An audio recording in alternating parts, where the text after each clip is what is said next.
ओइ मादारचोद नों बेसे लायो माने मा होननाय जादों बेलाय गुन्दा दानो लाजिया नामा जों फानग्रा बायदि नुयो नामा बे जाहैबाय खनजिथानि बेयो खनजिथा बे जाहैबाय दैदेननाय हिनजावनि जे हौवाया दिनै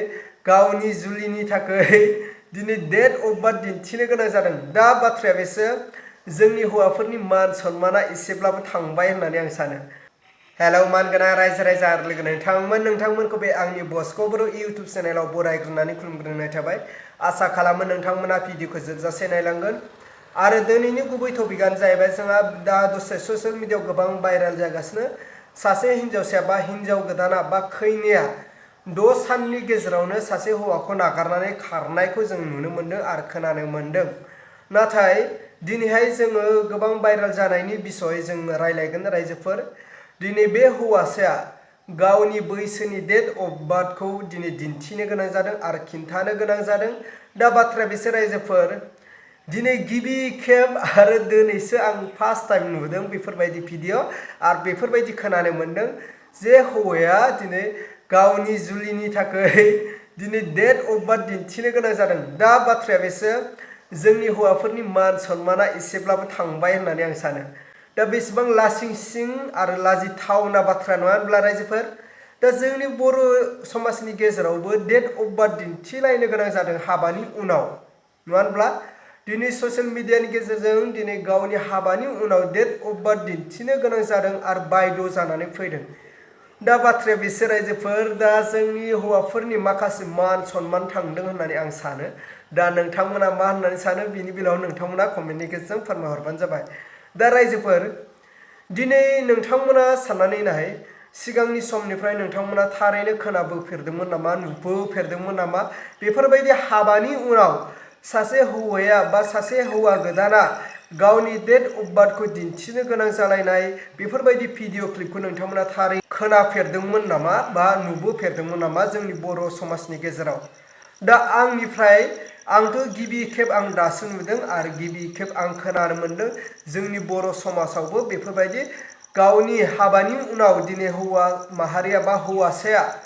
दिनैहाय डेट अफ बार्थ दिन्थिनो गोनां बायद' जानानै फैदों नङा होनब्ला दा बेसेबांबा लासिंसिं बेसेबांबा बाथ्रा साननो गोनां रायजोफोर दिनै जोंनि हौवा माहारिनि माखासे मान सन्मानाबो थांदों होननानै आं सानो अब्ला फैबाय थानाय जेनेरेसनावबो जुदि हौवा माहारिया दिनै बेफोरबायदिनि डेट अफ बार्थ दिन्थि जुदि हाबा खालामनांगौ जायोब्ला दा बेसेबांदि खहा आरो बेसेबांदि गाज्रि थासारियाव थांगोन आं बेखौ सानदों रायजोफोर दा नोंथांमोना मा सानो बिनि बेलायाव कमेन्टनि गेजेरजों फोरमायहरबानो जाबाय अब्ला रायजोफोर नोंथांमोना नायलांबानो जाबाय बे हौवासानि डेट अफ बार्थ दिन्थिनो गोनां बायद' जानानै फैदों दिनै ससियेल मिडियानि गेजेरजों थारैनो नोंथांमोना नुखाबाय नङा होनब्ला दिनै अब्ला नोंथांमोना बे भिडिअनि गेजेरजों नायबानो जाबाय आरो आं जोबनायाव फंनैसो बाथ्रा बुंगोन बे डेट अफ बार्थ दिन्थिनो गोनांनि बाथ्रानि सायावनो आं फंनैसो बाथ्रा रायलायगोन स' नोंथांमोना भिडिअ क्लिपखौ नायनानै लाग्रो खुलुमबाय रायजो राजाफोरा गोबाङानो नुखाबाय आरो मिथिखाबायबो बरा आंनोमोन आरो हाबायाबो जानानै थांबाय आरो दा दावराव दावसि सोलिगासिनो दङ जेबोथ' बिहामजो जाफ्रामजों जेबोथ' एख'थ' दावराव दावसिथ' जायाखै आरो इखिनि टाइमावलाय माथो जमा मोजां रायलायनायखौनो नुवाखै आं माबोरै बिदि माबा मोजां गाज्रि होननानै बुंनानै थांखो एख'थ' रायलायनो मोनि बायदिसो रायलायनायाथ' गैया ना मायबाफोर जादोंमोन नामा प्रब्लेमाथ' एख' गैया आंथ' जेबो बुङाखैबो गावसोर मा सानखो गावनि गोसोआवबो आरो मा साननानै दंमोन बेखौथ' आं जेबो मिथिला नोंनि सिगाङाव माबाफोर थानो सुखुवाखै मायबाखै बिदि मायबाफोर बुंदों नामा एख' फंसेबो बुङाखै एख' बुङाखै थानो सुखुनाय सुखुयै एख' जेबो बुंनाय जायाखै सोरबाफोर बिदि फन हरनानै माबा हरनायफोर नों खोनाबायदोंमोन नामा जेनेबा बिदिबोथ' गैया फैबाय थायो थेवबाबो आं न'खरनि फैदों होननानै बारा आन्दाज खालामाखै आरो दा रायजो राजाफोरा हाजार हाजार जायगायाव नुहैबाय दा जोंखौबो नोंथारिखौनो बिसोरो बानसावबाय थाबाय दा जोंखौसो बिराद दुखि बायदि सानगोन खायसे खायसेथ' बिराद बुंदों आरोना दा बिदियाव नोंसोरथ' माबा दाउ न'नि दाउसो आदि लायनो अमा फिसिनो लायनोसो बिदि बाथ्रा बुंदोंमोन आगजुगसोमोन माथो नोंसोरनिया दाउखौबो गावनि न'निफ्रायनो गावनियावनो दाउ दं होननानै बुंदों बेखौबो लाबोनानै न'आवनो लाफायनोसै होननानै बुंदों दा नोङो इखो मोनफिनबा लाफिनगोन ना मा ना लायफिनगोन ना मा नोङो मोजां रायजोफोरनि सायाव क्लियार होना ला नांला बायदियानो आरो इयुनावबो बेबायदि खालामखागोन होननानै आं सानदों आरो बेखायनोथ' नों दा रायजोफोरनि सायाव दाखालिबो थांनायाव बुंखाबाय आंनो नांला होननानै बेखौ गाव खुलायै ओंखारनानै खुला खालामना होदो जोंनियाबो न'खराव जाहाथे टेनसन जाया बेखौनो लुबैयो आरो बैसोआ 45 बोसोर होननायखौ रायजोफोरनि सिगाङाव एसे मोजां भाबै मिथिनांगोन डकुमेन्टआ मा दङ आंनियाव बार्थ सार्टिफिकेट दं बार्थ सार्टिफिकेट ओइ न' बार्थ सार्टिफिकेट दङ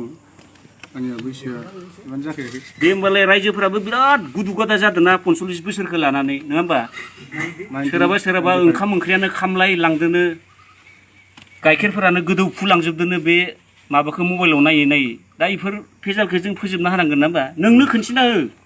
मोजाङै बार्थ सार्टिफिकेट मोनो ओइ मोजां हो खाथियाव हो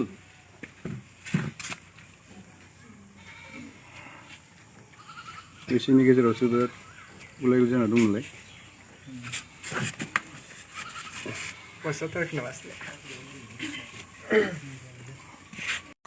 अब्ला मानव गेदेर रायजो राजा आरो लोगो नोंथांमोना थारैनो खोनाखाबाय नङा होनब्ला जाय हौवानि हिन्जावा खारदों बिनि उनाव बिथाङा दिनै डेट अफ बार्थ दिन्थिनो गोनां जादों ससियेल मिडियानि गेजेरजों रायजोफोरनि गेजेराव दिनै डेट अफ बार्थ दिन्थिनो गोनां जादों नङा होनबा बेसेबांदि लासिंसिं बेसेबांबा दुखुनि बाथ्रा आरो दुखुनांथाव फारसेथिं बिथांनि न'खरजों लोगोसे बिथांनि जिउआ गोबां दुखुनि बाथ्रा आरो दुखुनांथाव आरो फारसेथिं जोंनि बर' समाजावबो बेफोरबायदि लाजिथावना ससियेल मिडियानि गेजेरजों नुजाथिफैबाय नङा होनब्ला दिनै डेट अफ बार्थ दिन्थिलायनो गोनां जानाय जों भिडिअ क्लिप माब्लाबाबो नुफेराखैमोन आरो खोनाफेराखैमोन जे हाबा जाबाय हिन्जाव खारदों हौवा खारदों होननाय बाथ्राखौ जों नुनो मोनो आरो खोनानो मोनो नाथाय बेफोरबायदि हिन्जाव खारनायनि उनावबो डेट अफ बार्थ गावनि बैसोखौ दिन्थिलायनो गोनां जागोन होननानै जों माब्लाबाबो सानाखैमोन आरो बिथांनि न'खराबो बेफोरबायदि सानाखैमोन माखासे हिन्जावनि जाय हिन्जाव गोदाना खारदों बे हिन्जावनि बुंनायनि सायावनो दिनै बे हौवा गोदाना दिनैहाय गावनि डेट अफ बार्थ गावनि बैसोखौ दिन्थिनो गोनां जादों आरो खिन्थानो गोनां जादों दा दुखुनि बाथ्रा नङा होनब्ला रायजोफोर आरो फारसेथिं लाजिथावना बाथ्रा दिनै जों हौवाफ्राबो बेफोरबायदिनो बैसो दिन्थि हाबा खालामनो गोनां जासिगोन नामा फैबाय थानाय जेनेरेसनाव दा बेसो नङा होनब्ला दा नोंथांमोना बे भिडिअखौ नायनानै नोंथांमोना मा बुजिनो मोनखो नोंथांमोना कमेन्टनि गेजेरजों फोरमायहरदो अब्ला आङो दिनैनि भिडिअखौ बेखिनियावनो फोजोबबाय भिडिअखौ मोजां मोनदोंब्ला लाइक आरो चेनेलखौ मोजां मोनदोंब्ला साबस्क्राइब खालामनानै होबानो जाबाय